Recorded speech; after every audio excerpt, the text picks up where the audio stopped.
அஸ்ஸலாமு அலைக்கும் வரஹ்மத்துல்லாஹி வபரகாத்துஹு.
إن الحمد لله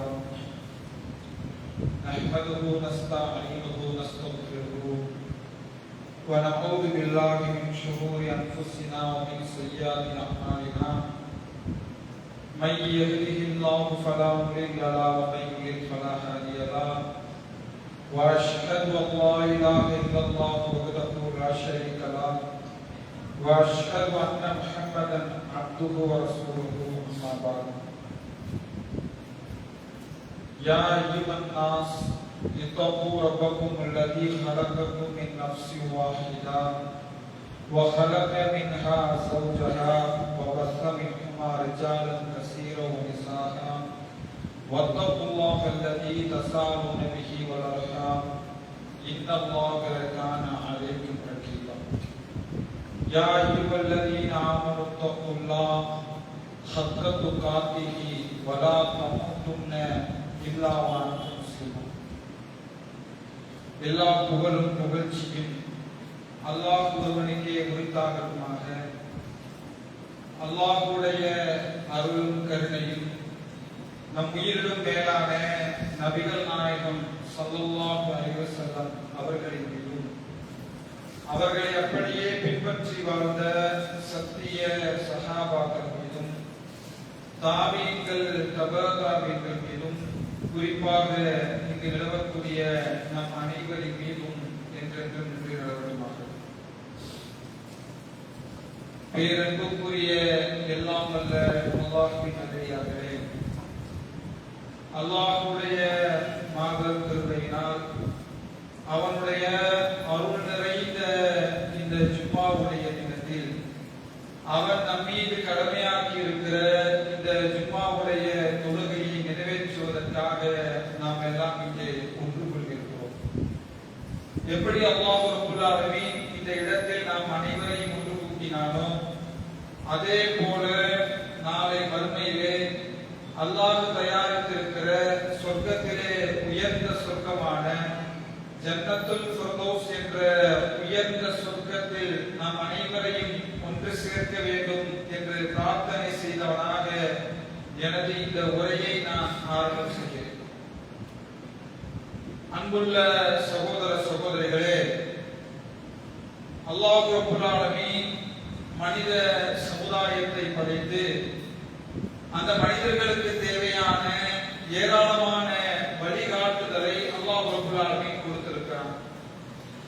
அப்படி அல்லாஹ் வழங்கியிருக்கிற அந்த வழிகாட்டுதலை முழுமையாக நம்முடைய வாழ்க்கையில் எல்லா நேரங்களிலும் 100% கடைபிடித்து விட முடியுமா என்று கேட்டால் இல்லை.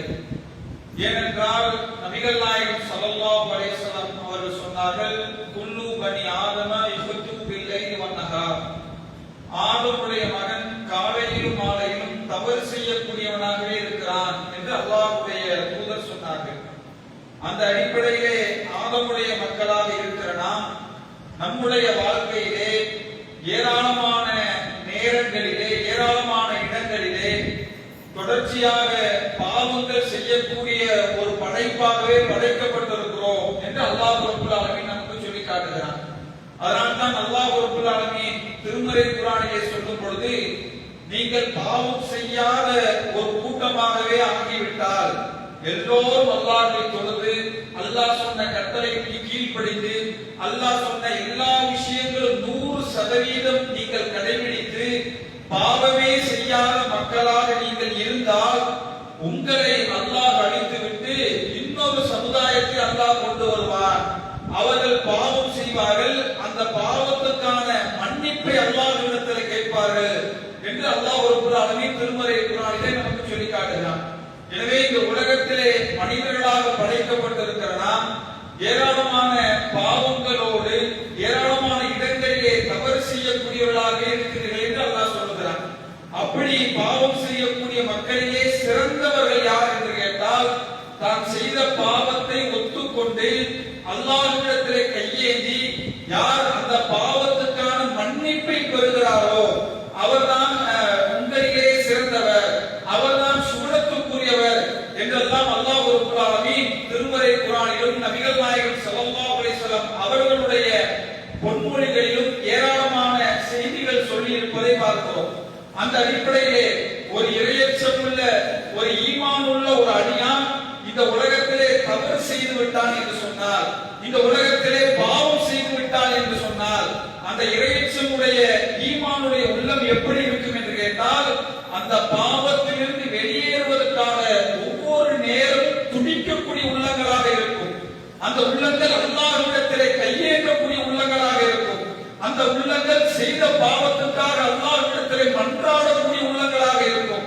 அந்த உள்ளங்கள் அல்லாஹ்விடத்திலே நான் செய்த பாவத்துக்கு மன்னிப்பு கிடைக்காதா என்று ஏற்கக்கூடிய உள்ளங்களாக அந்த உள்ளங்கள் இருக்கும் என்று அல்லாஹ் ரப்பல் ஆலமீன் சொல்லி காட்டுகிறான்.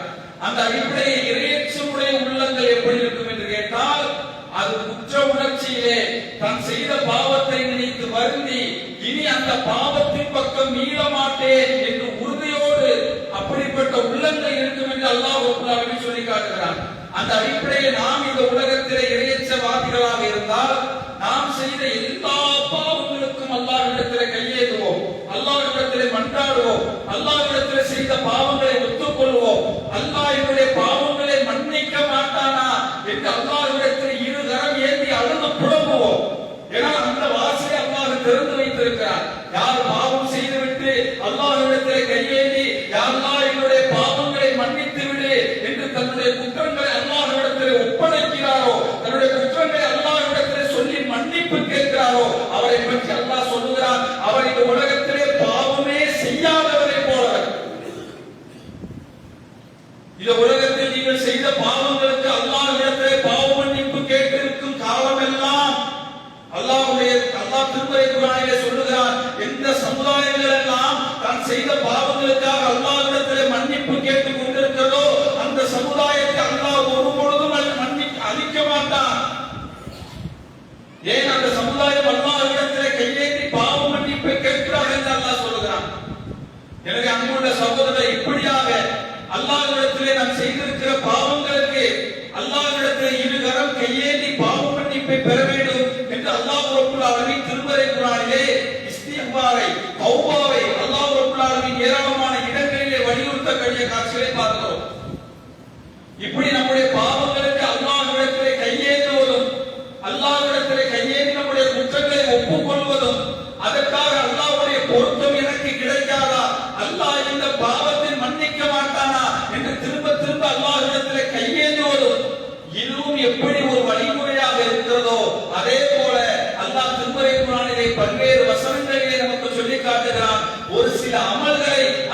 தன்னுடைய வாழ்க்கையிலே எதிர்பார்க்கிறார். ஒரு சில அமல்களை நபிகள் நாயகம் ஸல்லல்லாஹு அலைஹி வஸல்லம் அவர்கள் சொல்லி காட்டுகிறார்கள். அந்த அமல்கள் எப்படிப்பட்ட அமல்கள் என்று சொன்னால், உலகத்திலே நாம் எந்த பாவங்களை எல்லாம் செய்திருக்கிறோமோ அந்த பாவங்களை எல்லாம் அழிக்கக்கூடிய செயல்கள். நீங்கள் விபச்சாரம் செய்திருந்தாலும், நீங்கள் வட்டி வாங்கி இருந்தாலும், நீங்கள் இது போன்ற அல்லாஹ் தடுத்திருக்கிற எத்தனையோ பாவங்கள் உங்கள் வாழ்க்கையிலே நீங்கள் செய்திருந்தாலும், செய்த பாவங்களை விட்டு நீங்கள் விலகி இருக்க வேண்டும் என்று சொன்னார். செய்த பாவங்களிலிருந்து உங்களை காத்துக் கொள்ள வேண்டும் என்று சொன்னார். செய்த பாவங்கள் உங்கள் வாழ்க்கையிலிருந்து அழிக்கப்பட வேண்டும் என்று சொன்னார். அதற்கும் நபிகள் நாயகம் ஸல்லல்லாஹு அலைஹி வஸல்லம் அவர்கள் ஏராளமான சிறிய சிறிய அமல்களை எடுத்துக்காட்டி கூட, இந்த அமல்களை உங்கள் வாழ்க்கையிலே செய்யுங்கள், இந்த அமல்களை கடைபிடியுங்கள், இந்த அமலை சொல்லி அல்லாஹ்விடத்திலே கையேந்துங்கள், இந்த அமலை நீங்கள் தொடர்ச்சியாக செய்தால் உங்கள் வாழ்க்கையிலே நீங்கள் தவறு செய்கிறீர்களே, உங்கள் வாழ்க்கையிலே பாவம் செய்கிறீர்களே, அந்த பாவத்தை அல்லாஹ் அழியோடு அழித்து விட்டான் என்று சொன்னார்கள். அப்படியான ஒரு சில அமல்களை அல்லாஹ்வுடைய தூதர் சொன்னார்கள். அப்படியான அமல்களிலே முதலாவதாக அல்லாஹ் ரப்பல் ஆலமீன் திருமறை குர்ஆனிலே பல்வேறு இடங்களிலே அல்லாஹ் சொல்லி காட்டும் பொழுது, நாம் உலகத்தில் செய்த பாவங்கள் அல்லாஹ்விடத்திலே மன்னிக்கப்பட வேண்டும் என்று சொன்னார். நாம் உலகத்தில் செய்த பாவங்கள் அந்த உலகத்திலே அது அழிக்கப்பட வேண்டும் என்று சொன்னார். அப்படியான ஒரு அமலை அல்லாஹ்வுடைய தூதர் சொன்னார்கள். அது அல்லாஹ்விடத்திலே நீங்கள் செய்யக்கூடிய திக்ர்கள் என்று சொன்னார்கள். அல்லாஹ்வை நீங்கள் புகழக்கூடிய வார்த்தைகள் என்று சொன்னார்கள். எப்போதும் உங்கள் நாவுகள் அல்லாஹ்வுடைய வார்த்தைகளால், அல்லாஹ்வுடைய புகழால் நிரம்பிக் கொண்டே இருக்க வேண்டும் என்று சொன்னார்கள். அன்புள்ள சகோதரர்களே, அல்லாஹ்வுடைய தூதர் ஒரு உதாரணத்தை சொன்னார்கள். என்ன உதாரணம் தெரியுமா? இறந்து போனவனுக்கும் உயிரோடு உள்ளவனுக்கும் உள்ள உதாரணம் என்ன தெரியுமா? யார் ஒருவர் இந்த உலகத்திலே தன்னுடைய நாவால் அல்லாஹ்வை புகழுகிறாரோ, அல்லாஹ்வை பெருமைப்படுத்துகிறாரோ, அல்லாஹ்வை என்னுடைய உள்ளங்கள் நினைவுபடுத்துமோ, அந்த உள்ளங்கள் எல்லாம் உயிரோடு இருக்கிற உள்ளங்கள். எந்த உள்ளமெல்லாம் அல்லாஹ்வை நினைக்காதோ, அல்லாஹ்வை புகழாதோ, அல்லாஹ்விடத்தில் மன்னிப்பு கேட்காதோ, அந்த உள்ளங்கள் எல்லாம் செத்து போன உள்ளங்கள், பிணத்துக்கு சமமான உள்ளங்கள் என்று சொன்னார்கள். அப்ப இந்த உலகத்திலே உயிரோடு உள்ளவருக்கும் இறந்தவருக்குமான வித்தியாசம் என்ன தெரியுமா? அல்லாஹ்வை நீங்கள் புகழக்கூடிய வார்த்தைகள் இருக்கிறது, அல்லாஹ்வை நினைக்கக்கூடிய உள்ளங்கள் இருக்கிறது, அதுதான் உங்களுக்கான வித்தியாசம் என்று சொன்னார்கள். எனவே அன்புள்ள சகோதரர்களே, உலகத்தில் எத்தனையோ தவறுகளை செய்கிறோம். அறிந்து எவ்வளவோ தவறுகளை செய்திருக்கிறோம், அறியாமல் எவ்வளவோ தவறுகள் செய்திருக்கிறோம். செய்த தவறுக்காக அல்லாஹ்விடத்திலே எப்படி பாவ மன்னிப்பு பெறுகிறோமோ, அதே போல அல்லாஹ்வுடைய தூதர் காட்டி தந்தார்களே, சின்ன சின்ன திக்ர்கள் மூலமாக பாவங்கள் மன்னிக்கப்படும் என்று சொன்னார்களே. எந்த அளவுக்கு சொன்னார்கள்? அல்லாஹ்வுடைய தூதர் சொன்னார்கள், யார் ஒருவர் ஒரு நாளைக்கு 100 முறை சுப்ஹானல்லாஹி வ பிஹம்திஹி சுப்ஹானல்லாஹி அஸீம் என்று யாருடைய வாயிலிருந்து 100 தடவை அல்லாஹ்வை புகழ்வாரோ, அவருக்கு அல்லாஹ்வுடைய தூதர் சொன்னார்கள், அவருடைய ஏட்டில் அல்லாஹ் 100 நன்மைகளை எழுதுகிறான், 100 தீமைகளை அல்லாஹ் அளிக்கிறான். அவருடைய பாவங்கள் கடலின் நுரையளவுக்கு இருந்தாலும் சரி, அந்த பாவங்களை அல்லாஹ் மன்னிக்கிறான் என்று சொன்னார்கள். அதே போல இன்னொரு செய்தியிலே சொன்னார்கள், யார் இந்த திக்ரை சுப்ஹானல்லாஹி வ பிஹம்திஹி சுப்ஹானல்லாஹி அலீம், நான் இறைவனை போற்றி புகழ்ந்து துதிக்கிறேன் என்று உங்கள் வாழ்க்கையில் ஒரு நாளைக்கு 100 முறை நீங்கள் அல்லாஹ்வை புகழ்ந்து விட்டீர்கள் என்று சொன்னால், அல்லாஹ்வுடைய தூதர் கேட்டார்கள், உங்களிலே யாராவது ஒரு நாளைக்கு 1000 நன்மைகளை சம்பாதிக்க முடியுமா என்று கேட்டார்கள். அல்லாஹ்வுடைய தூதரே, அது எப்படி முடியும் என்று சஹாபா கேட்டபோது அல்லாஹ்வுடைய தூதர் சொன்னார்கள், எவர் ஒருவர் சுப்ஹானல்லாஹி வ பிஹம்திஹி என்று சொல்கிறாரோ, அவர் 1000 நன்மைகளை சம்பாதித்து விட்டார். அன்புள்ள சகோதரர்களே, எப்படிப்பட்ட அமல், எப்படிப்பட்ட திக்ரு நம்முடைய வாழ்க்கையிலே 15 வருடம் 20 வருடம் குர்ஆன் வசனங்களை பேசுகிறோம், எத்தனையோ தாவாக்களை ஏற்படுத்துகிறோம், எத்தனையோ வருடங்களை மூழ்கி இருக்கிறோம். என்னுடைய வாழ்நாளில் இந்த ஒரு அமலை ஒரு நாளைக்கு 100 தடவை சுப்ஹானல்லாஹி வ பிஹம்திஹி அலீம் என்ற அமலை என் மரணம் வரை நான் தொடர்வேன் என்று உள்ளத்திலே உறுதி எடுத்தவர்கள் எத்தனை பேர்? நான் சொல்லக்கூடிய இந்த திக்ர் என்பது ஏதோ இன்றைக்கு சொல்லப்பட்ட புது செய்தி அல்ல. இதே ஜும்மா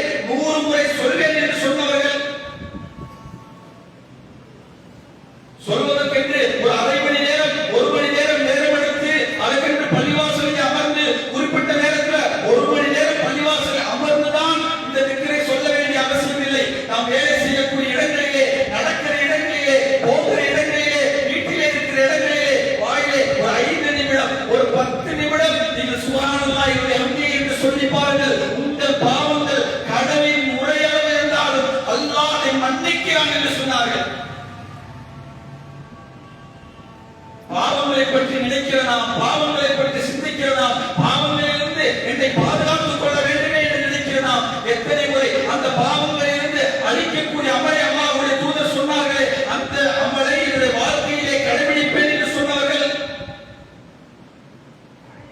ஒரு நாளைக்கு எவ்வளவு பாவங்களை செய்கிறோம் கணக்கில் எடுக்க முடியுமா? எவ்வளவு பொய் சொல்கிறேன், எவ்வளவு ஏமாற்றுகிறேன், எவ்வளவு வாக்குறுதி கூறுகிறேன், எவ்வளவு விஷயங்கள் என்னை அறிந்தும் அறியாமலும் எவ்வளவு செய்கிறேன். நான் செய்த இந்த பாவங்கள் எல்லாம் மன்னிக்கப்பட வேண்டுமா? இதோ ஒரு நாளைக்கு 100 தடவை. அதே போல அல்லாஹ்வுடைய தூதர் சொன்னார்கள், யார் ஒருவர் லா இலாஹ இல்லல்லாஹு வஹ்தஹு லா ஷரீக லஹு லஹுல் முல்கு வ லஹுல் ஹம்து வ ஹுவ அலா குல்லி ஷைஇன் கதீர் என்ற இந்த திக்ரை 100 முறை யார் ஒருவர் ஒரு நாளைக்கு சொல்வாரோ அவரை அல்லாஹ்வுடைய தூதர் சொன்னார்கள், அவருக்கு அல்லாஹ் 100 நன்மைகளை எழுதுகிறான், 100 தீமைகளை அளிக்கிறான். அன்றைய நாள் முழுக்க ஷைத்தானிடமிருந்து அவர் பாதுகாக்கப்படுகிறார். மேலும் அல்லாஹ்வுடைய தூதர் சொன்னார்கள், 10 அடிமைகளை அவர் வாங்கி விடுதலை செய்தார். அதற்கு அல்லாஹ்விடத்தில் என்ன நன்மை கிடைக்குமோ அந்த நன்மை அல்லாஹ் அந்த அடியாருக்கு கொடுக்கிறார். இந்த திக்ரை பெருசா மனப்பாடம் பண்ணணும், 5 பக்கம் இருக்கு, 10 பக்கம் இருக்க வேண்டிய அவசியம் அல்ல. நாம் நாளோறும் நம்முடைய வாய்களிலிருந்து வரக்கூடிய வார்த்தை, எத்தனையோ நேரங்களிலே நாம் கேட்கக்கூடிய வார்த்தை, லா இலாஹ இல்லல்லாஹு வஹ்தஹு லா ஷரீக லஹு லஹுல் முல்கு வ லஹுல் ஹம்து வ ஹுவ அலா குல்லி ஷைஇன் கதீர்.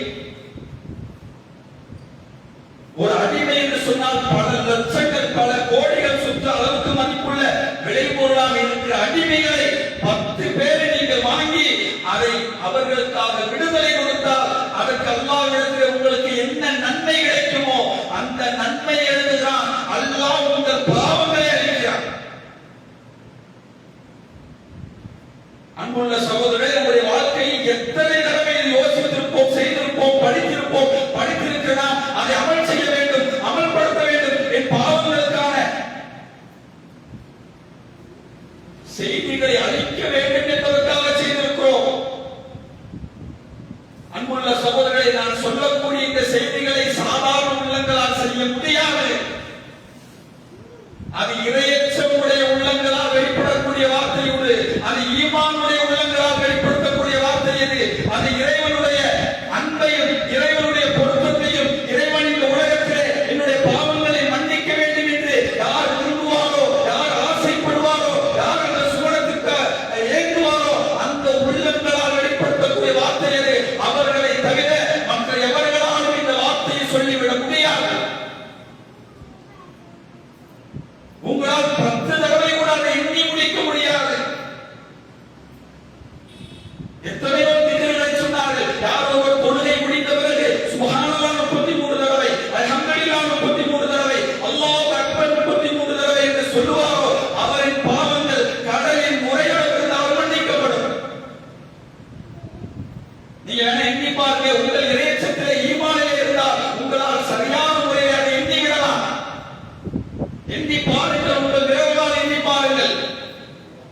5 தடவைக்கு மேல் உங்களால் எண்ண முடியாது, 10 தடவைக்கு மேல் எண்ண முடியாது, 20 தடவைக்கு மேல் எண்ண முடியாது. சிந்தனையிலே மாற்றம் வரும், எண்ணத்திலே மாற்றம் வரும், ஷைத்தான் குழப்பத்தை ஏற்படுத்துவான்.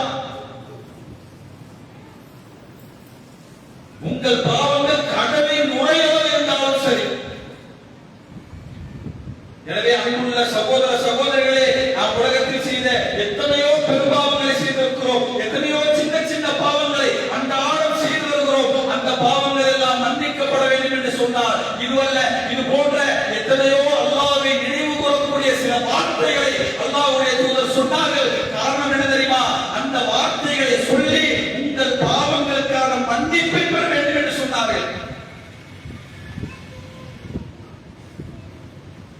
அதே போல அடுத்ததாக அல்லாஹ்வுடைய தூதர் சொன்னார்கள், நீங்கள் உலகத்தில் செய்கிற பாவங்கள் மன்னிக்கப்பட வேண்டுமா? 2வது அமலை சொன்னார்கள், தொழுகையை கடைபிடியுங்கள் என்று சொன்னார்கள்.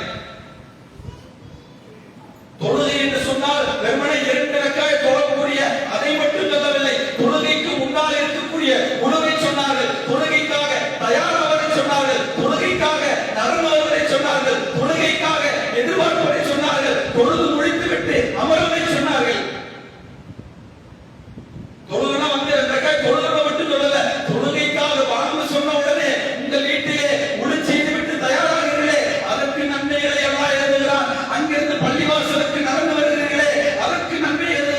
தொழுகைக்கு முன்பாக தொழுகை எதிர்பார்த்து 10 நிமிடம் பள்ளிவாசலில் அமர்கிறீர்களே, அதற்கு நன்றி எழுதுகிறார். தொழுகை முடித்த பிறகு அந்த அல்லாஹ்வை நினைவு கூறுவதற்காக பள்ளிவாசலில் அமர்கிறீர்களே, அதற்கு நன்றி எழுதுகிறார்.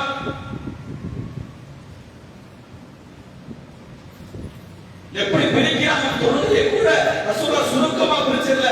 உங்க யாவொருவர் வீட்டிலே அழகான முறையிலே முழிச்சு விட்டு தொழுகைக்காக பள்ளிவாசலுக்கு நடந்து வருவாரோ, அல்லாஹ்வுடைய தூதர் சொன்னார்கள், அவர் நடந்து வருகிற ஒவ்வொரு எட்டுக்கும் அல்லாஹ் நன்மை எழுதுகிறான், அல்லாஹ் தீமையை அளிக்கிறான், அல்லாஹ் அவருக்கு சொர்க்கத்தை அல்லாஹ் கொடுக்கிறான்,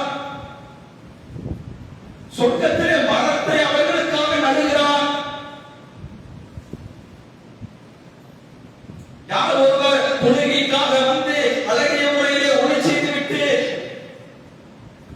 பாங்குக்கும் இக்காமத்துக்கும் இடையே நேரம் இருக்கிறது, அந்த தொழுகை எதிர்பார்த்து எப்போது இக்காமத் சொல்வார்கள் என்று தொழுகை எதிர்பார்த்து காத்திருக்கிறார்களோ, அவர்களுக்கு அல்லாஹ்வுடைய தூதர் சொன்னார்கள், அந்த அடியானுக்காக மலக்குகள் கையேந்தி, யா அல்லாஹ் இவருடைய பாவத்தை மன்னித்து விடு, யா அல்லாஹ் இவருக்கு நன்மையை கொடு என்று அல்லாஹ்விடத்தில் 2 மலக்குகள் கையேந்துகிறார்கள்.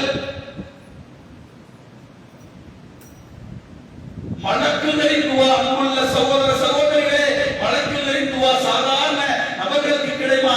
யார் அல்லாஹ் விரும்புகிறானோ, யாரை அல்லாஹ் தேர்ந்தெடுக்கிறானோ, யாருக்காக துவா செய்யும்படி சொன்னானோ, அந்த மலக்குகள் தொழுகைக்காக நீங்கள் காத்திருந்தால் உங்களுக்காக அல்லாஹ்விடத்திலே கையேந்துகிறார்கள்.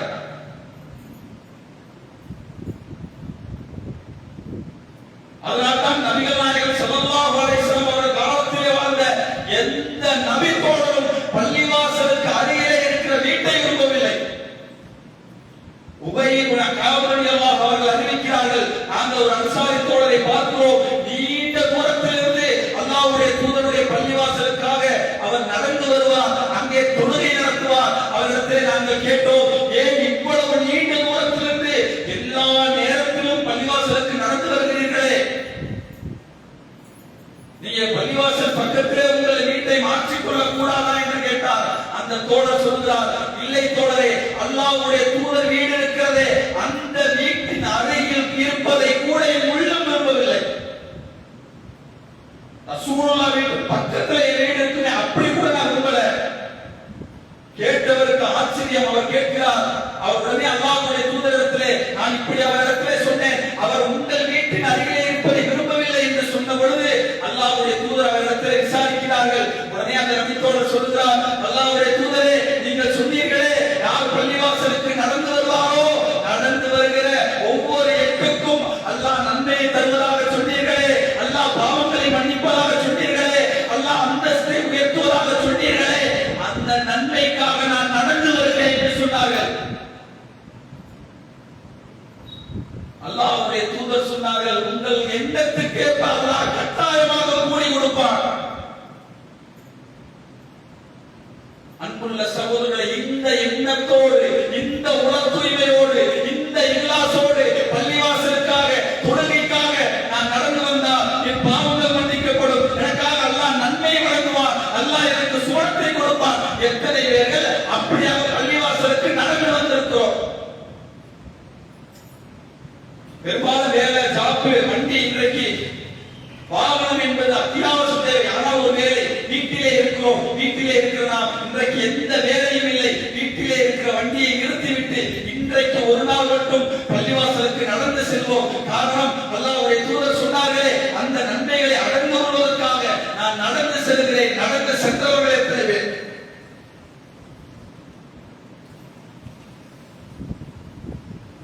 அன்புள்ள சகோதரரை, இதுவும் சாதாரண உள்ளங்களால் இப்படி நினைக்கவோ இப்படி சிந்திக்க முடியாது. அது இறையச்சம் உள்ள உள்ளங்கள், ஈமானுடைய உள்ளங்கள், அல்லாஹ்வுடைய பொருத்தத்தை கேட்டு பாதுகாக்கக்கூடிய உள்ளங்கள். அல்லாஹ்வுடைய அருள் கிடைக்காதா, அல்லாஹ்வுடைய கருணை பார்வை கிடைக்காதா என்ற ஏங்குகிற உள்ளங்கள் அந்த உள்ளங்கள். அந்த உள்ளங்கள் பாவங்களுக்காக ஏங்கும், அந்த உள்ளங்கள் அந்த பாவங்கள் மன்னிக்கப்படுவதற்காக ஏங்கும், அந்த உள்ளங்கள் இந்த உலகத்தில் அந்த பாவங்கள் இல்லாமல் நாளை மறுமையை அல்லாஹ்வை சந்திக்க வேண்டுமே என்று ஏங்கும் அந்த உள்ளங்கள்.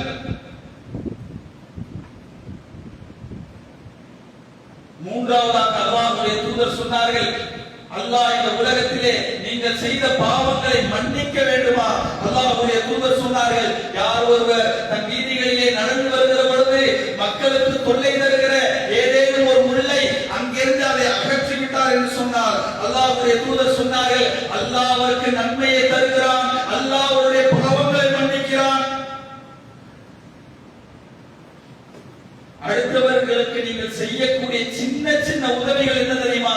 அன்புள்ள சகோதரர்களே, உங்கள் வாழ்க்கையிலே தனிமையிலே யாருக்கும் தெரியாமல் அல்லது அல்லாஹ்வை ஏமாற்றும் என்ற நோக்கத்திலே எவ்வளவோ தவறுகள் செய்கிறீர்களே, எவ்வளவோ பாவம் செய்கிறீர்களே, அந்த தவறும் அந்த பாவங்களும் மன்னிக்கப்பட வேண்டும் என்று சொன்னால் அடுத்தவர்களுக்கு இடையூறு இருக்கக்கூடிய அடுத்தவர்களுக்கு செய்யக்கூடிய சின்ன சின்ன உதவிகள் உங்களை அந்த பாவங்களிலிருந்து அழிக்கும் என்று அல்லாஹ்வுடைய தூதர் சொன்னார்கள்.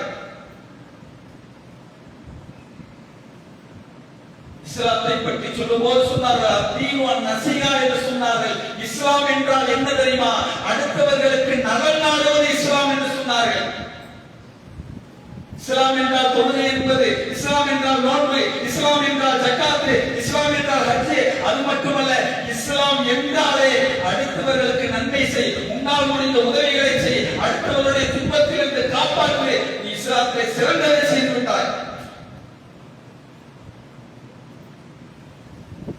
அல்லாஹ்வுடைய தூதர் சொன்னார்கள், யார் ஒருவர் இந்த உலகத்திலே வாழும் பொழுது சக முஸ்லிமுடைய துன்பங்களை கஷ்டங்களை நீக்குகிறாரோ அவருடைய துன்பங்களையும் கஷ்டங்களையும் அல்லாஹ் மறுமை நாளிலே நீக்குகிறான்.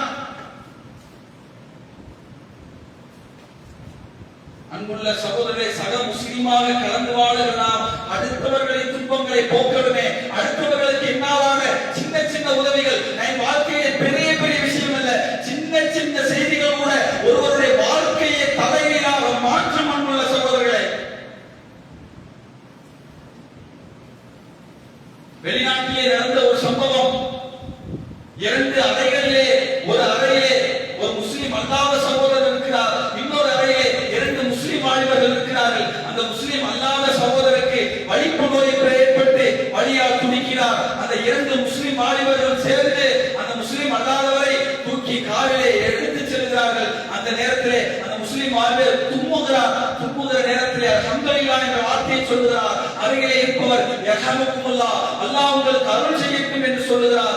இதை வலிப்பு நோயாக இருக்கிற கேட்டுக்கொண்டு அந்த மனிதர் செல்கிறார். இறுதியிலே மருத்துவமனையிலே அனுமதிக்கப்பட்டு சிகிச்சை முடிந்து நலமுடன் வீடு திரும்பி அந்த 2 சகோதரர்களிடத்திலே நான் இஸ்லாத்தை வாழ்வியலாக ஏற்றுக்கொள்கிறேன் என்று சொல்கிறார். ஏன் தெரியுமா? நீங்கள் காருக்குள்ளே வரும் பொழுது அல்ஹம்துலில்லாஹ் ஒருவர் அல்லாஹ்வை புகழ்ந்தீர்கள், ஆனால் அல்லாஹ்வை புகழ்ந்த காரணத்தினால் இன்னொருவர் உங்களுக்காக அல்லாஹ்விடத்தில் செய்தாரே உங்கள் குறைகளை உங்கள் பாவங்களை உங்களுக்கு அல்லாஹ் ரஹ்மத் செய்ய வேண்டும் என்று உங்களுக்காக அவர் துடித்தாரே. நான் வலிப்பு நோயால் இவ்வளவு காலம் அவதிப்பட்டிருக்கிறேன், எனக்காக துடித்த மனிதர்கள் இல்லை, ஆனால் சாதாரணமாக ஒரு தும்மிய ஒரு வார்த்தைக்காக உங்கள் துன்பங்களை நீக்க வேண்டும், உங்களுக்கு அல்லாஹ் அருள் செய்ய வேண்டும் என்று சொன்னாரே. இந்த எதனால் என்று சொன்னார், எதனால் இந்த வார்த்தை சொன்னார்? அதற்கு பின்னணியிலே இஸ்லாம் இருக்கிறதே, அடுத்தவர்களை துன்ப துயரங்களை நீக்க வேண்டும் என்று இருக்கிறதே, அதனால் இஸ்லாத்தை ஏற்றுக்கொண்டேன் என்று சொன்னார். நம்முடைய வாழ்க்கையிலே சின்ன சின்ன உதவிகள் அப்படி நம்முடைய காரியத்தை, நம்முடைய இஸ்லாத்தை, நம்முடைய மார்க்கத்தை அந்த மக்களிடத்தை கண்ணியப்படுத்தி விடும். அன்புள்ள சகோதரர்களே, நாம் செய்யக்கூடிய சின்ன சின்ன உதவிகள் அடுத்தவரை இஸ்லாத்துக்குள்ளே இழுத்துவிடும் காரியமாக அமைந்துவிடும். ஆனால் பெரும்பாலும் அடுத்தவர்களுக்கு உதவி செய்கிற எண்ணம், அடுத்தவர்களுக்கு உதவி செய்கிற சிந்தனை, அடுத்தவர்கள் துன்பத்திலே கஷ்டத்திலே இருக்கிறார்கள் என்று சொன்னால் அவர் துன்பத்தை கஷ்டத்தை கேட்கிற மனநிலை கூட இன்றைக்கு பெரும்பாலான மக்களிடத்திலே இல்லை. பிரச்சனைகளை கேட்பதற்கு மனம் இல்லை. சொல்லுங்க, என்ன பிரச்சனை, என்ன கஷ்டம், ஏன் கவலையா இருக்கிறீங்க, என்ன நிலைமை, குடும்பத்தில் என்ன நிலைமை, என்ன சிச்சுவேஷன். ஒரு பள்ளிவாசலிலே 100 பேர் இருக்கிறோம், 100 பேர் ஒருவரை ஒருவர் அறிந்திருக்கிறோம், முகம் பார்க்கிறோம், ஆனால் அவருக்கு இருக்கிற ஏதேனும் சின்ன சின்ன பிரச்சனை கூட முகம் சுழித்து சலாம் சொல்லி அவரிடத்தில் ஏதேனும் 2 வார்த்தைகளை பேசி உங்களில் ஒருவரை ஒருவர் முழுமையாக நேசிக்காதவரை நீங்கள் ஒருபொழுதும் ஈமான் கொண்டவராக மாற முடியாது என்று சொன்னார்கள்.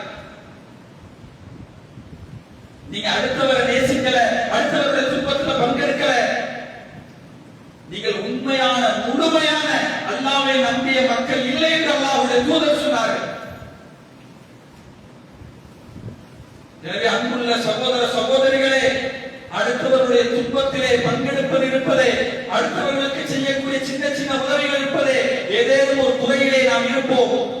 அது மருந்து துறையாக இருக்கலாம், மற்ற துறையிலே இருப்பவர் அதே மருந்தை 1000 ரூபாய்க்கு வாங்கலாம். நாம் அதே மருந்தை 50 ரூபாய்க்கோ 100 ரூபாய்க்கோ தரலாம். நம்ம பள்ளியிலே தொழ வரக்கூடியவர் அதை 1000 ரூபாய்க்கு வாங்கி கொண்டிருப்பார். ஆனால் அது நமக்கு தெரியாது. அவர் வாங்கிக் கொண்டே இருப்பார். அவர் குடும்பம் கஷ்டத்திலே இருக்கும். மாதம் வருகிற 1000 2000 வைத்து மாத்திரைகளை பெற்றுக் கொண்டிருப்பார். ஆனால் அதே துறையில் இருக்கிற நாம், அதை பற்றி அறிந்திருக்கிற நாம், இதை விலை மலிவாக என்று தெரிந்திருக்கிற நாம் அவரிடத்திலே பேச விருப்பமில்லை, அவருடைய குறைகளை கேட்க விருப்பமில்லை, அவருக்கு வழிகாட்ட விருப்பமில்லை.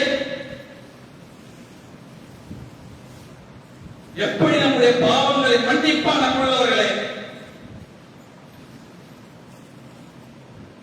அடுத்து நம்முடைய பாவங்களை அழிக்கக்கூடிய இன்னொரு அமலை நபிகள் நாயகம் ஸல்லல்லாஹு அலைஹி வஸல்லம் அவர்கள் சொன்னார்கள். முன்னொரு காலத்திலே ஒரு மனிதர் இருந்தார். அவர் எப்படிப்பட்டவர் என்றால், கடன் கொடுத்து விட்டு அதை வசூலிக்கக்கூடிய இடத்திலே இருந்தார். அவர் தன்னுடைய வேலையாளிடம் அவர் சொன்னார், என்னுடைய வேலையாளே, நீ மக்களிடத்திலே கடனை வசூலிக்க செல். அந்த நேரத்திலே யாராவது சிரமப்பட்டால், யாராவது கஷ்டப்பட்டால் அந்த கடனை அவரிடத்திலே வாங்காமல் நீ விட்டுவிடு என்று அவர் சொன்னார். அதை சொல்லி அல்லாஹ்வுடைய தூதர் சொன்னார்கள், அப்படி அவர் இரக்க சிந்தனையோடு அந்த கடனை தள்ளுபடி செய்தாரே, அதற்காகவே அல்லாஹ் ரப்பல் ஆலமீன் அவருடைய பாவங்களை மன்னித்து சுவனத்துக்கு அல்லாஹ் அனுப்புகிறார். ஒரு கஷ்டப்படுகிற ஒரு ஏழை கடன் இருக்கிறார், அந்த கடனை செல்வந்தராக இருக்கிற நாம், இவர் கடனாளியாக இருக்கிறார் என்று சொல்லி அந்த கடனை அடுத்தவர்களுக்காக நாம் கொடுத்தால், அல்லது கடன் கொடுத்திருக்கிற நபர் கொடுக்க முடியவில்லை என்று சொல்லி அந்த கடனை நாம் கொடுத்தால், அல்லாஹ்வுடைய தூதர் சொன்னார்கள், நாளை அர்ஷின் நிழலிலே இருப்பார் என்று இன்னொரு செய்தியிலே சொன்னார்கள். எனவே அன்புள்ள சகோதர சகோதரிகளே, சிந்தித்து பாருங்கள். ஒரு நாளைக்கு எவ்வளவு பாவங்களை செய்கிறோம், எவ்வளவு பொய் பேசுகிறோம், எவ்வளவு அவதூறு பேசுகிறோம், எவ்வளவு தேவையில்லாத நமக்கு அவசியம் இல்லாத எத்தனையோ செயல்களிலே ஈடுபடுகிறோம், எவ்வளவு சிறிய பாவங்களை செய்கிறோம், எவ்வளவு பெரிய பாவங்களை செய்கிறோம். இப்படி நம்மை சுற்றி பாவங்கள் எங்கும் சூழ்ந்திருக்கக்கூடிய செயலிலே நம்முடைய பாவங்கள் மன்னிக்கப்பட வேண்டும் என்று சொன்னால், அல்லாஹ்வுடைய தூதர் சொன்னார்களே, சின்ன சின்ன திக்கிர்கள், சின்ன சின்ன வார்த்தைகள் உங்கள் பாவங்களை இந்த உலகத்திலே அழித்துவிடும் என்று சொன்னார்கள். உங்கள் தொழுகை அந்த பாவத்தை அழித்துவிடும் என்று சொன்னார்கள். நீங்கள் அடுத்தவர்களுக்கு செய்யக்கூடிய சின்ன சின்ன உதவிகள் உங்கள் பாவத்தை உலகத்திலே அழித்துவிடும் என்று சொன்னார்கள். நீங்கள் கஷ்டப்படுகிற ஏழைகளுக்கு கடனை தள்ளுபடி செய்தால் அதுவும் உங்களை பாவங்களை அழித்துவிடும் என்று சொன்னார்கள். அப்படி நம்முடைய பாவங்கள் மன்னிக்கக்கூடிய நன்மக்களாக அல்லாஹ் ரப்பல் ஆலமீன் உங்களை என்னை மாற்றி அருள வேண்டும் என்று கூறி என்னுடைய இந்த உரையை நிறைவு செய்கிறேன்.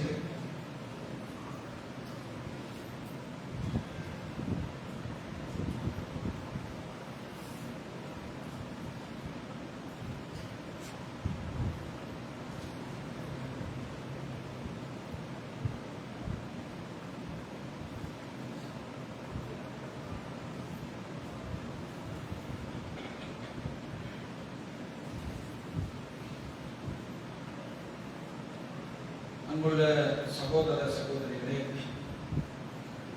பாவங்களை அழிக்கக்கூடிய எத்தனையோ நல்லறங்களை அல்லாஹ்வுடைய தூதர் சொன்னார்கள். அந்த அடிப்படையிலே ஒரு செயலை சொன்னார்கள். யார் ஒருவர் ஒரு ஜும்மாவிலிருந்து இன்னொரு ஜும்மா வரை அந்த ஜும்மாவை சரியான முறையிலே நிறைவேற்றி இன்னொரு ஜும்மா வரை இருக்கக்கூடிய 7 நாட்களுடைய பாவங்கள் யாருக்கு மன்னிக்கப்பட வேண்டும் என்று சொன்னால், யார் ஒருவர் அந்த ஜும்மா தொழுகைக்காக அந்த அழைப்பு விடுத்தோடனே தயாராகி பள்ளிவாசலுக்கு நடந்து வந்து சொல்லக்கூடிய குத்துபா உரையை செவிதாழ்த்தி கேட்டு எந்த வீணான காரியங்களும் செய்து விடாமல் அந்த உரையை முழுமையாக கேட்டு அந்த தொழுகையை சரியான முறையிலே நிறைவேற்றுவாரோ, அவர் ஒரு ஜும்மாவிலிருந்து மறு ஜும்மா வரை செய்யக்கூடிய எல்லா சின்ன சின்ன பாவங்களையும் அல்லாஹ் மன்னிக்கிறான் என்று நபிகள் நாயகம் ஸல்லல்லாஹு அலைஹி வஸல்லம் அவர்கள் சொன்னார்கள். எனவே அன்புள்ள சகோதரர்களே, ஜும்மா என்பது வெறுமனே ஒரு சடங்குக்குரிய அமல் அல்ல. ஜும்மானா இன்னைக்கு பெரும்பாலும் நம்முடைய சமுதாயத்தில் எப்படி இருக்கு அப்படின்னா, ஜும்மானா அந்த தொழுகை ஏதோ ஒரு கடைசியாக 12 மணிக்கு ஜும்மா ஆரம்பிச்சுன்னா 1 மணிக்கு ஜும்மா முடிஞ்சிடும். ஜும்மா முடிஞ்சோடனே அந்த இமாம் அல்லாஹ் அக்பர் என்று தக்பீர் கட்டி இறுதியாக அத்தாஹியத்திலே சலாம் கொடுப்பாரு. அந்த 2 ரக்காயத்தை கலந்து கொண்டா ஏதோ அன்றைய நாள் ஜும்மாவை முழுமையாக நிறைவேற்றி விட்டதாக நினைக்கிறோம். இல்லை அன்புள்ளவர்களே, ஜும்மா என்பது அந்த இமாம் மிம்பரிலே ஏறிவிட்டால் வாசலிலே இருக்கக்கூடிய மலக்குமார்கள் அந்த உரையை கேட்பதற்காக வந்து அமர்ந்து விடுகிறார்கள் என்று சொல்கிறார்கள். அன்புள்ள சகோதரர்களே, தாமதமாக வரக்கூடிய ஒரு சில சகோதரர்களுக்கு ஒரே ஒரு செய்தியை நான் சொல்லிக் கொள்கிறேன். நபிகள் நாயகம் ஸல்லல்லாஹு அலைஹி வஸல்லம் அவர்கள் காலத்திலே சில நபி தோழர்கள் அல்லாஹ்வுடைய தூதர் குத்பாவை நிகழ்த்துகிறார்கள். அந்த நேரத்திலே வெளியிலிருந்து சந்தைக்கு தேவையான வாகன கூட்டம் சந்தைக்காக வந்து விடுகிறார்கள். இப்போது போன்றல்ல, இன்றைக்கு நம் தேவைகள் இல்லை என்று சொன்னால் ஜும்மா முடிச்சுட்டு நம்ம அந்த பொருளை வாங்கிக் கொள்ளலாம், நாளைக்கு அந்த சந்தையிலே பெற்றுக் கொள்ளலாம். ஆனால் அல்லாஹ்வுடைய தூதருடைய காலம் அப்படிப்பட்ட காலம் அல்ல. ஒரு தடவை அவர்கள் வந்தார்கள் என்று சொன்னால் நீண்ட நாட்களுக்கு பிறகுதான் அந்த பொருளை வாங்க முடியும், அவர்கள் வியாபாரம் செய்ய முடியும். அப்படிப்பட்ட நீண்ட நாளைக்கு பிறகு வரக்கூடிய சந்தை இது. இது போல ஜும்மாவுடைய உரையை அல்லாஹ்வுடைய தூதர் நிகழ்த்தினார்கள். சகாபாக்கள் இறந்து விட்டார்கள். எங்கே அந்த வியாபார கூட்டம் சென்று விட்டார், வியாபாரம் செய்ய முடியாது, தொழில் செய்ய முடியாது, சில நாட்களுக்கு பிறகு மீண்டும் வருவார்களே என்பதற்காக அவர்கள் இறந்து விட்டார்கள். அல்லாஹ் வசனத்தை இறக்கி கண்டிக்கிறான். யா அய்யுஹல்லதீன ஆமனூ இதா நூதிய லிஸ்ஸலாத்தி மின் யௌமில் ஜும்மா, நம்பிக்கை கொண்ட மக்களே, ஜும்மாவுக்காக நீங்கள் அழைக்கப்பட்டால் வியாபாரத்தை விட்டு விடுங்கள், அல்லாஹ்வை நினைவு கூறுவதற்காக நீங்கள் அல்லாஹ்வின் பள்ளிவாசலுக்காக ஓடி வாருங்கள் சொல்லிட்டு அல்லாஹ் சொல்லுகிறான். தொழுகை எல்லாம் முடிந்து விட்டதா, இப்போது போங்க, அல்லாஹ்வுடைய பூமி விசாலமானது, அல்லாஹ்வின் அருளை தேடுங்கள் சொல்லிட்டு அல்லாஹ் சொல்லுகிறான். இறுதியாக அந்த வசனத்தை முடிக்கிறான். அல்லாஹ் தாமதமாக வரக்கூடிய சகோதரர்களுக்கு பொருளாதாரத்தின் காரணமாக ஜும்மாவுக்கு டைமுக்கு வர முடியல, 12:30க்கு ஜும்மா என்று சொன்னால் 12:40க்கு வருகிறேன், 12:50க்கு வருகிறேன், தொழுகை நேரத்தில் வருகிறேன் என்று சொல்லக்கூடிய சகோதரர்களுக்கு அல்லாஹ் குர்ஆனிலே பதில் சொல்லுகிறான். வல்லாஹு கைருர் ராஸிகீன், உணவளிப்பதிலே அல்லாஹ் சிறந்தவன் இல்லையா? எந்த காரணத்தை காட்டி ஜும்மாவை நீங்கள் தாமதப்படுத்துகிறீர்களோ, ஜும்மாவுக்கு வர மறுக்கிறீர்களோ, உங்களுக்கு உணவு கொடுப்பவன் ரப்புல் ஆலமீன். அல்லாஹ் பொறுப்பானவன் இல்லையா என்று அல்லாஹ் அந்த வசனத்தை முடிக்கிறார். அன்புள்ள சகோதரர்களே, ஏதோ ஒரு சில நேரங்களிலே ஜும்மாவை தாமதப்படுத்துவது இருக்கிறார், ஏதோ ஒரு வேலையாக இருக்கிறார், ஏதோ ஒரு அவசர நிலை இருக்கிறார். ஆனால் வாரம் வாரம் ஜும்மாவை தாமதப்படுத்துவது என்பதே அல்லாஹ் நம்முடைய உள்ளங்களை பாதுகாக்க வேண்டும். அந்த உள்ளங்களை அல்லாஹ் சீர்வைத்து விடுவார். அல்லாஹ்வுடைய தூதர் சொன்னார்கள், யார் ஒருவர் வேண்டுமென்றே 3 ஜும்மாக்களை விடுகிறாரோ அவருடைய உள்ளத்தை அல்லாஹ் சீர்வைத்து விட்டார். எந்த நன்மையும் அந்த உள்ளத்துக்கு சென்றடையாத அன்புள்ள சகோதரர்களே, எனவே உணர்வோம், ஜும்மா என்பது ஏதோ அந்த 10 நிமிடம் 2 ரக்காயத்தை முடியக்கூடிய கடமை அல்ல. விரைவாக அந்த தொழுகைக்காக அழைப்பு கொடுத்தால் ஓடோடி வரக்கூடிய சபை. அதனால் தான் அல்லாஹ்வுடைய தூதர் சொன்னார்கள், அந்த ஜும்மாவிலே வந்து அமர்ந்திருக்கக்கூடிய ஒவ்வொரு நொடிப்பொழுதும் உங்களோடு மலக்குகள் அமர்ந்திருக்கிறார்கள். உங்கள் அருகிலே இருப்பவர் ஒரு சின்ன கல்லை கூட நகர்த்தி விட வேண்டாம். உங்கள் அருகிலே இருப்பவர் பேசிக் கொண்டிருந்தால் அவரிடத்திலே பேசாமல் என்று கூட நீங்கள் சொல்லிவிடாதீர்கள். உங்கள் ஜும்மாவின் நன்மையை நீங்கள் இழந்து விடுவீர்கள் என்று அந்த குத்துபாவினுடைய நன்மைகளை அல்லாஹ்வுடைய தூதர் புரிய வைத்தார்கள். எனவே அன்புள்ள சகோதரர்களே, நீண்ட காலமாக இந்த ஜும்மாவுடைய நன்மைகளை நான் இந்த ஜும்மாவுடைய பேசியிருக்கிறேன். நான் மட்டுமல்ல, எத்தனையோ உலமாக்கள் பேசியிருக்கிறார்கள். 5-6 ஆண்டுகளாக இங்கே வந்திருக்கக்கூடிய எத்தனையோ சகோதரர்களை பார்க்கிறேன். 4 வருடங்களுக்கு முன்னால், 5 வருடங்களுக்கு முன்னால் யார் ஜும்மாவுக்கு முதலிலே வந்தார்களோ இன்றைக்கும் அவர்கள் தான் முதலிலே வந்து கொண்டிருக்கிறார்கள். 4 ஆண்டுகளுக்கு முன்னால் யார் ஜும்மாவிற்கு தாமதமாக வந்தார்களோ இன்றைக்கும் அவர்கள் தாமதமாகவே வந்து கொண்டிருக்கிறார்கள்.